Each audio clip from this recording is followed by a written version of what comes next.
Hello everybody and welcome back to Sport by the Numbers. Today I want to shift from the football side of things over to the organizational side of things behind our favorite football clubs to take a look and see how they work, or in this case maybe don't work. This week I want to be aiming the spotlight at Sheffield Wednesday, who have been in the news recently, as many of you will know, and how the situation there has kind of devolved to the current circumstances that they find themselves in. So let's dig into it. Okay, before we get into all the great fun and good jazz that is finance, let's take a look at the background of this football club for a little bit, because it's a storied football club, and I'm sure not everybody knows the entire history about the club, and it's wonderful. Let's take a look at one of the oldest professional football clubs in England. They're founded by members of the Wednesday Cricket Club all the way back in 1867. Now, they were designated as amateurs for a really, really long time, and then they became pros, whatever that means. Now, some of you might also ask, why Wednesday? Now, for that piece of information, you have to go a little bit further back into history to the founding of the Wednesday Cricket Club. Back in 1820, those gentlemen, they had a weekly half day off. Yes, one day, one half day. And during that week, I get to go home early. That's absolutely mental. How exciting. But it was a different time, of course. The Wednesday Cricket Club ended up being disbanded in 1924, and up until that point, the football club was just known as Wednesday Football Club. So that is where Wednesday comes from in the club name, and the club officially became known as Sheffield Wednesday in 1829. Geography also plays a role in the club's nickname as well. The club is located in an area of Sheffield that used to be known as the Owlerton. The more you know. How do the sins of the 90s play a factor in the club's woes today, a quarter of a century later? Well, if you're a drug addict, that's pretty simple, but we're not there right now, so okay. The problem is really multifaceted though, and it begins with stadium upgrades to the home ground Hillsborough, now which has been their home since 1899, when it was originally known as Allerton. See, keeps coming back. Before being renamed Hillsborough in the early 1900s. For those of you who are not from England, or maybe a fan of Liverpool, I understand why you wouldn't be, myself. You may not know about the 1989 Hillsborough disaster, which is a tragedy that occurred at the stadium and resulted in the passing of supporters from Liverpool during an FA Cup semi-final.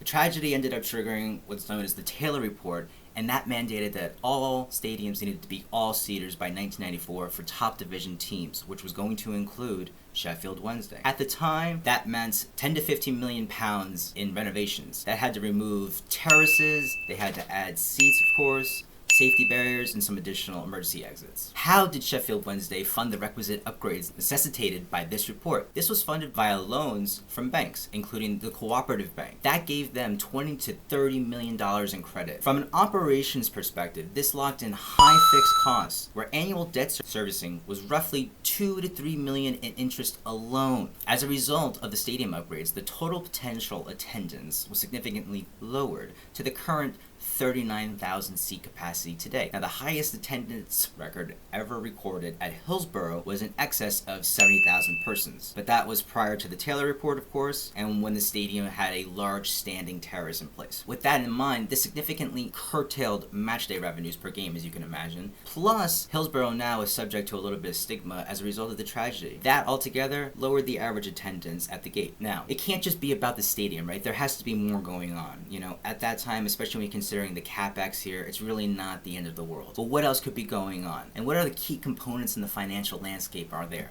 If you've got time, I got you. So let's look at the big picture, okay? The Premier League launched in 1992. Now this is crucial because the TV rights deal for all clubs in the league was $304 million total over the 5 years there.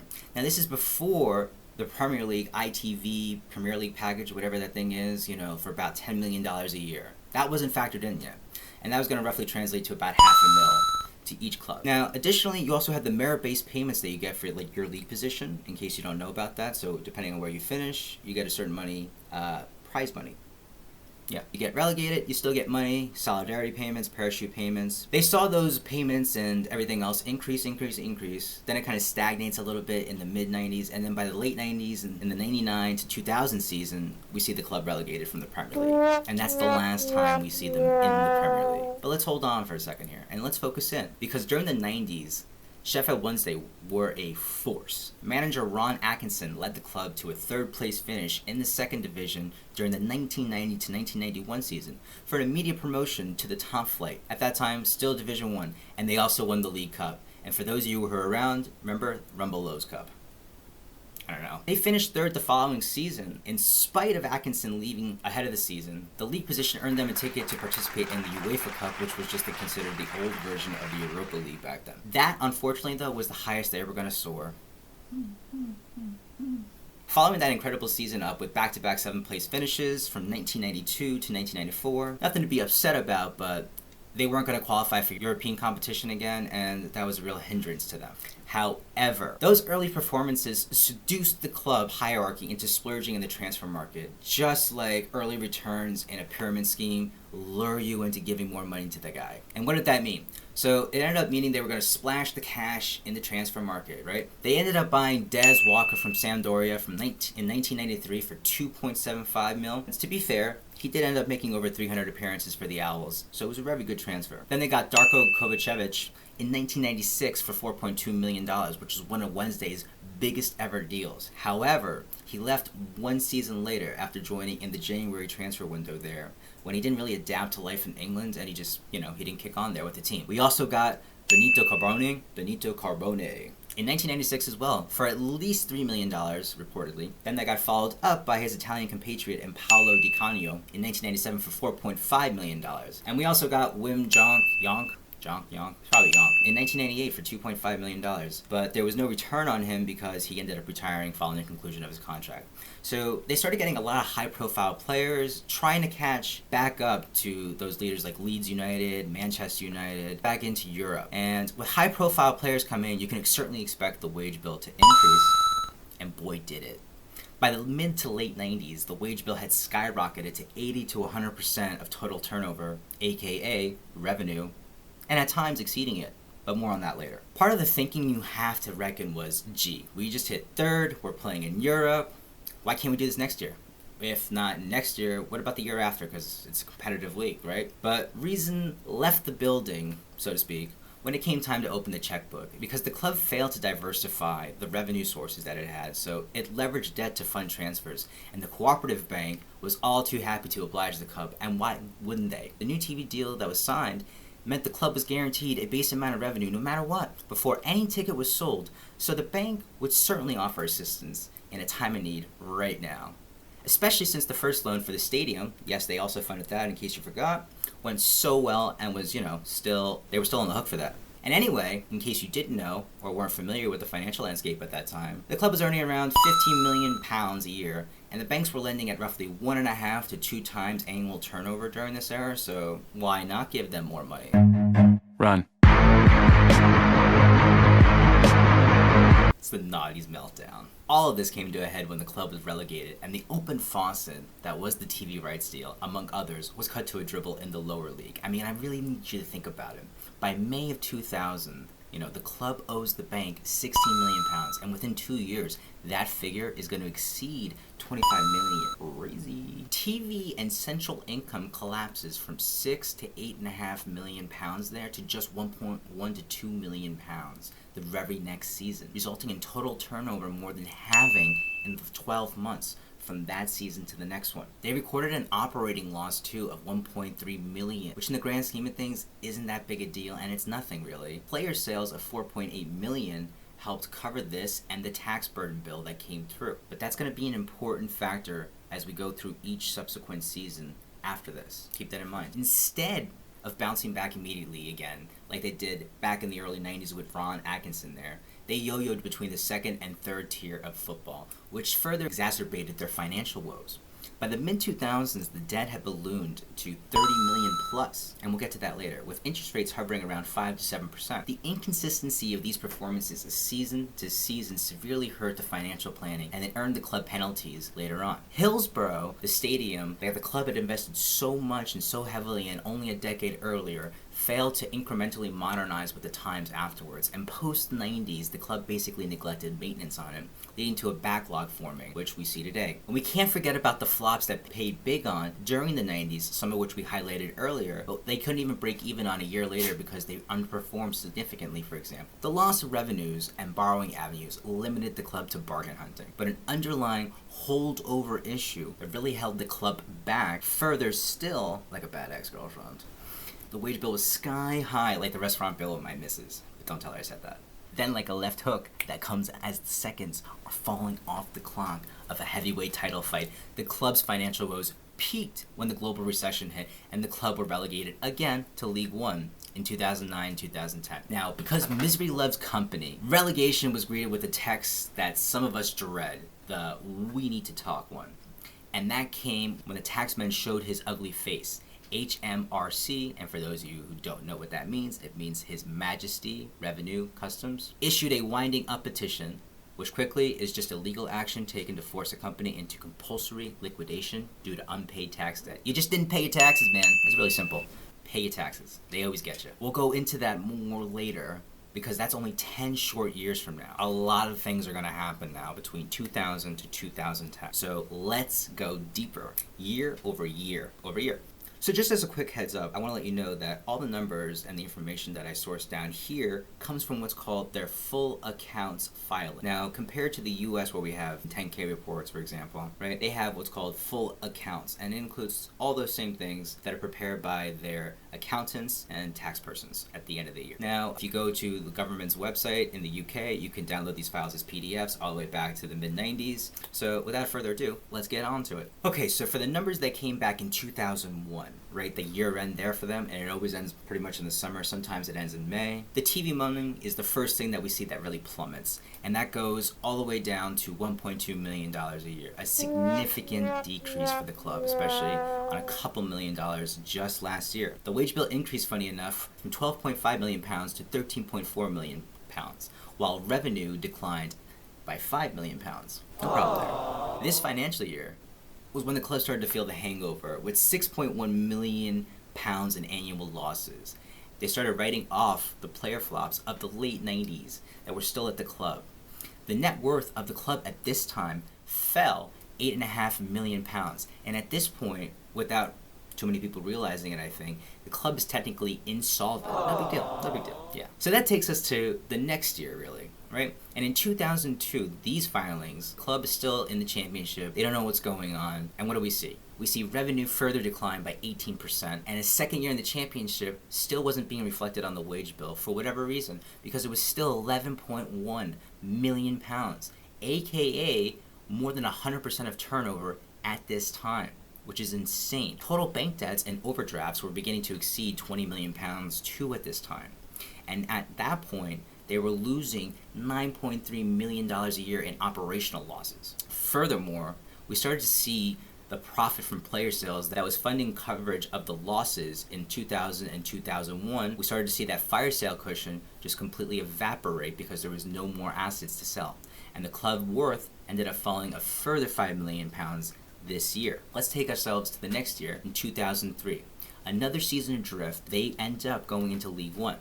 And it feels like rock bottom. Another relegation, a further 21% contraction in total revenue to $8.5 million. Now this represents less than half of their PL relegation season revenue only 3 years earlier, in case you were keeping track at home. The wage bill finally shrank, but the problem on the contracting revenue rears its ugly head in again, because it says it doesn't matter now that the wage bill has gone down, because the wage bill to revenue ratio is now 113%. Something went up, good news, right? Unfortunately, it was just because the club is losing more money. At £14.3 million, up roughly £10 million from last year. Again, getting relegated, and more money. By the time the club got relegated to League One, the debt had ballooned to £25 million that year, again halfway through, leaving the club £19 million underwater. Interest expenses are already eating up about a third of the budget at this time when you add in amortization and stadium costs, and the average attendance at Hillsborough has declined now to roughly 18,000, which is significant contraction from, I think it was 25,000 at the time too. Now, the only bookkeeping positive here is that many of the players from the 1990s that were mistakes are nearly fully written off. Some wins. Let's keep it moving here now through the 2000s. In 2004, we start building towards promotion, or at least that's what we think we're doing, and prudence starts to make its way back into the boardroom.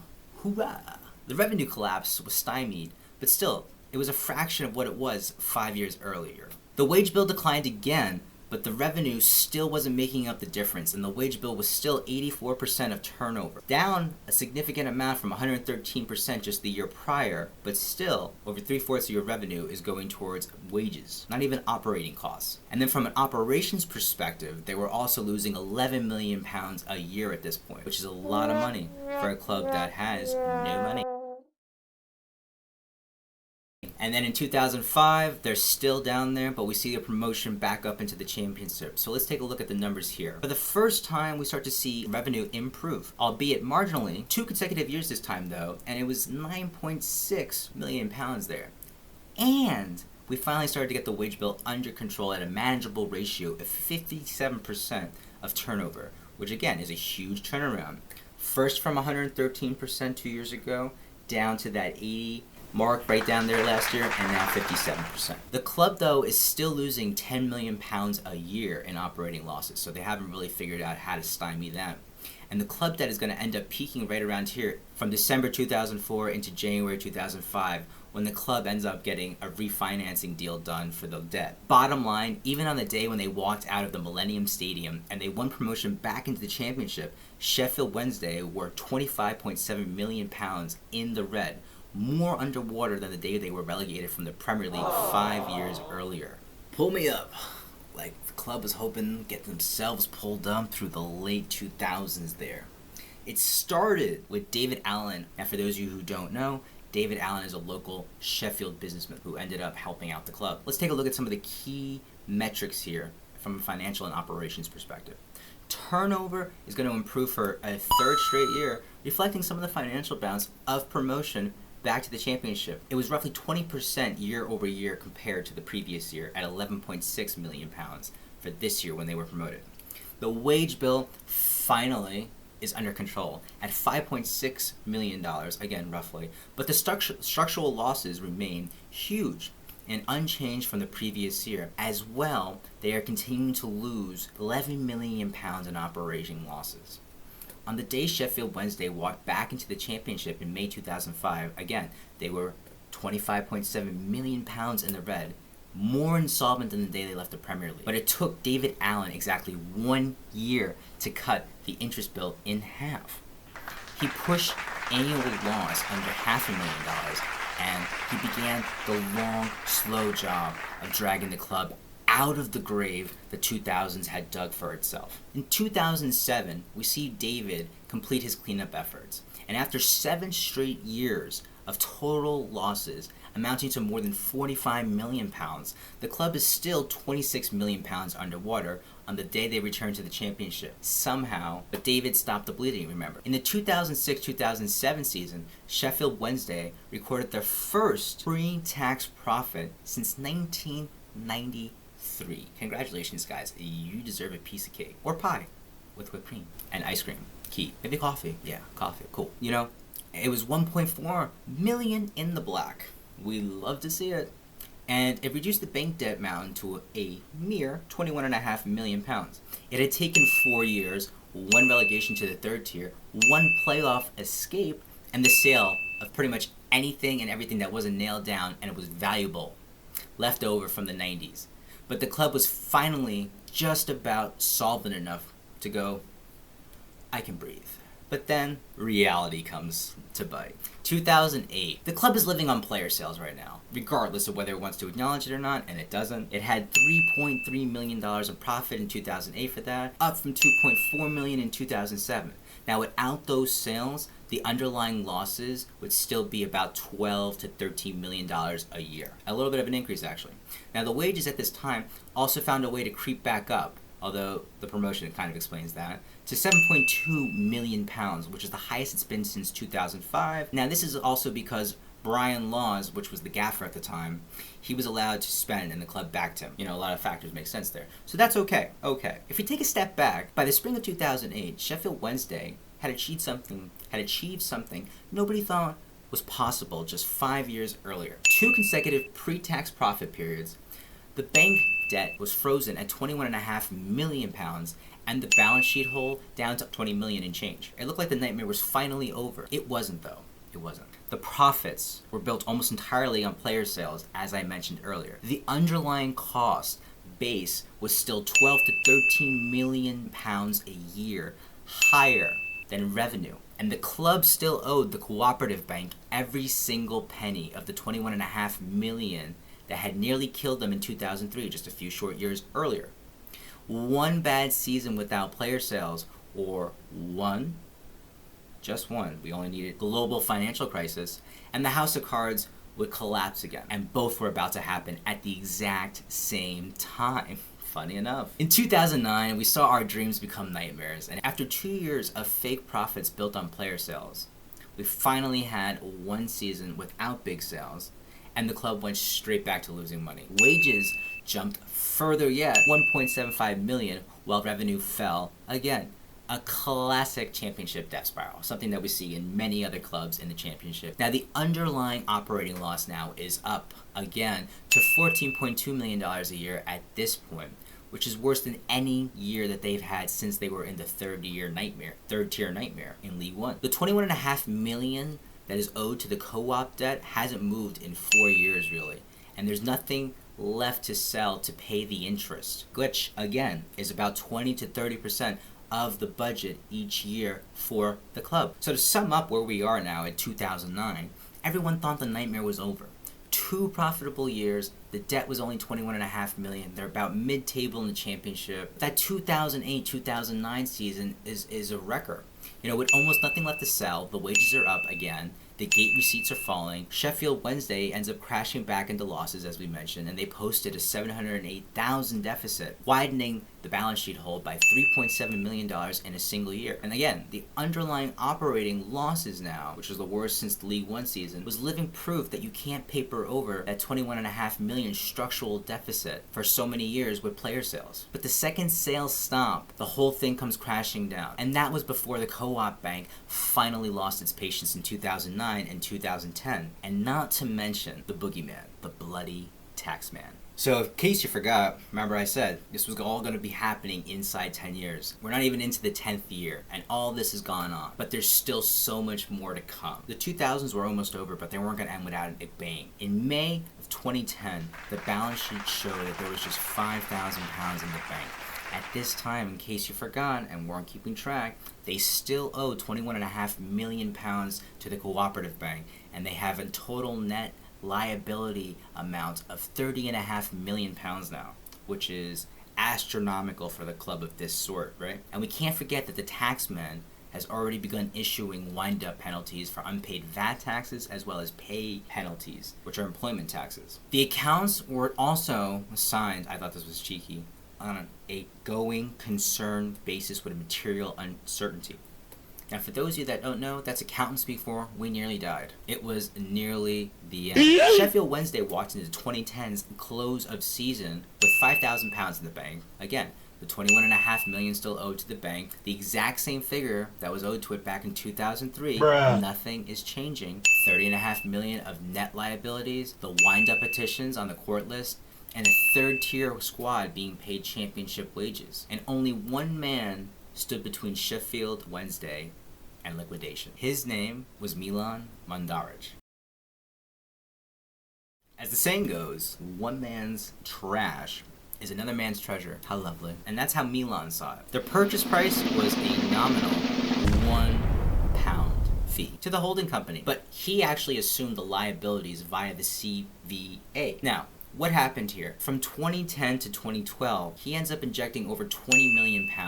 He's going to immediately pay the cooperative bank the secured loan that they had, £23 million to them, which is the stadium debt after the refinancing deal that they already worked out earlier that year. This was the real cost of the club, because without it, the bank would have foreclosed on the club and the stadium, and that would have been that. He also provided £6 to £8 million in working capital. Directors' loans for wages included £8 to £10 million for them, and he also gave money for transfers and CVA installments. In the 2010 to 2011 books, we see that £6.5 million were being injected to cover these losses from him and his takeover. Remember, it's important to note that he didn't pay existing debts directly to prior owners. Instead, the £1 deal transferred total control to him and committed Mandaric to the CVA and the bank payoff as conditions. So total assumed debt was £30 million restructured, but his cash that he injected cleared the anchors to the bank and to the taxman for the club to get going again. Now, with all that in mind, let's take a moment and summarize the juicy goodness of where Sheffield Wednesday were prior to his takeover. In December of 2010, they were £5,000 away from liquidation, owing the bank the exact same amount, £21.5 million, that they owed since 2003, and carrying over £30 million of accumulated losses for the worst decade in the club's history. 6 months later, after one man wrote one check, the bank debt is gone, the taxman is paid, and the balance sheet is improved by £20 million in a single year. Milan didn't just save Sheffield Wednesday, he pressed delete on the entire financial catastrophe of the 2000s for the Owls. In the season that led up to the books closing in 2012, we saw Sheffield Wednesday ride a 15-game unbeaten streak to earn automatic promotion at the end of the season. In the same season, we saw average attendance go from around 17,000 to 22,000. Season tickets were also up, and retail turnover was 87% positive year over year, which was the best since the championship days. Now, we also look at match day commercial income, we saw a 25% increase. The operating loss, down from 73% of turnover last year, is now 45% only. Incredible drop, nearly halved it. And cash flow positive for the first time, and who knows who can remember when. I don't think anybody there recalled it because they weren't there at the club at the time. £1.65 million in promotion bonuses paid. That looked like a headline loss. However, if you strip those out, the club is running at the healthiest level since the Premier League era, back in 2000. In other words, the $1.65 million in bonuses that they paid took them into a loss, so to speak. However, all the underlying financials good and supported a strong outlook for them, as opposed to the mid-2000s where the player sales were really funding the losses and the underlying numbers weren't actually good. They were just masking the losses year over year while they still had assets. So this is a much better position for them.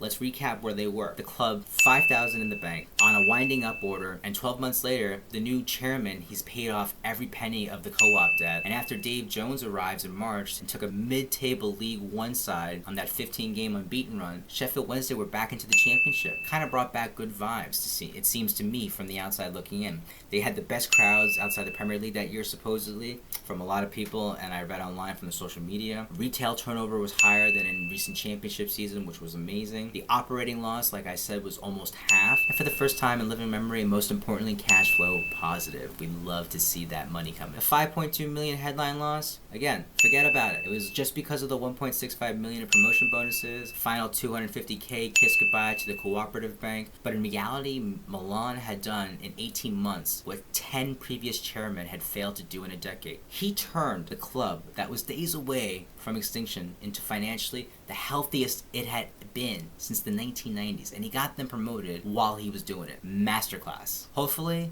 this feeling just never ever ends. Why can't it go on? Well, it doesn't end like that for Jack and Sally. Mandaric stabilizes his operations, but there was still a lot of scar tissue. By the spring of 2013, after 2 promotions, 1 final day escape, and 3 straight years of slashing operating costs, Mandaric had managed to wipe out every single penny of the cooperative bank debt. He had completely wiped out $30.5 million deficit, and he had made the club cash flow positive again. Not to mention delivering championship football with the healthiest balance sheet the club had seen since the 1990s. He had taken a corpse and he had turned it into English football's best dressed patient, and then he put it up for sale with one simple message. Only someone richer than me, smarter than me, who loves this club more than me will get the keys. He would be here for 1 more full season, but he would leave it another alkali, the single most important detail in this fact set thus far, and possibly in the entire fact set. On May 31st, 2014, when the books closed here, Sheffield Wednesday had accumulated only £220,000 of accumulated deficit left. The healthiest the club had been in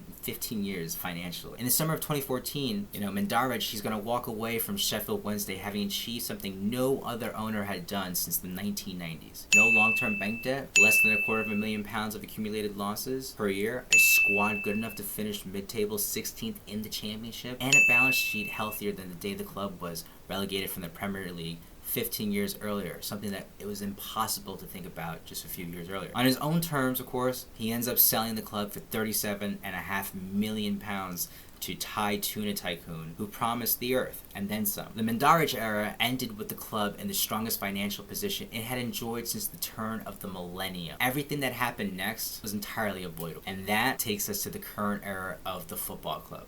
Let's take a second and recap everything we've discussed so far. First, we started off by talking about the background of the football club, where it comes from, and its origins. Then we took a second to look at the foundation of where we are today by establishing its baseline and where it was in 1990 in the old Division 2 before it was promoted back into Division 1 and then subsequently earned promotion into the Premier League as a founding member in 1992, all the way through its time in the Premier League to the 1999-2000 season, when it was ultimately relegated from the Premier League down into the Championship. Through some years yo-yoing back and forth through the second and third divisions there in the naughties, we saw the club sold during its worst financial stretch in its history to a Mandaric who came in, stabilized the club, and achieved something that nobody had been able to achieve in over a quarter of a century. Then he puts the club up for sale, and that takes us to today's era with the current ownership of the football club, who is in the midst of further troubles again. Now, if you enjoyed this video, please join me next week where I'm going to discuss the current chairman and ownership model that has been in place since this sale from Mandaric back in 2014-2015. We will be discussing that in depth in its own standalone video next week. As always, please let me know what your thoughts and comments are down below. Click the subscribe button here or down below in the description. I'll see you next time.